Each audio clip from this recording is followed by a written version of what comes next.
Maligayang pagbabalik, Master Whis. Uy, kumusta ka? Kakarot!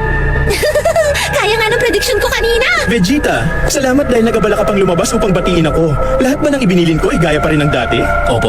Natutulog pa rin ba ng mahimbing si Biro-sama? Opo. Salamat naman. Nasisiyahan ka naman, hindi ba? Teka, ano yan? Mga minatamis na natanggap ko mula kay Miss Bulma. Bala ko sanang hatian ng konti si Biro-sama, pero mukhang hindi na dahil kaya kong ubusin ang lahat ng ito. At siya nga pala, Vegeta. Sa nakikita mo ngayon, dinala ko rito si Son Goku. Masasabi kong medyo matibay ang loob niyang makatanggap ng pagsasanay mula sa akin. Naisip ko na rin na magpapakita siya rito. Parang hindi ka natutuwa, Vegeta. Base sa narinig ko, matagal ka na raw nagsasanay rito.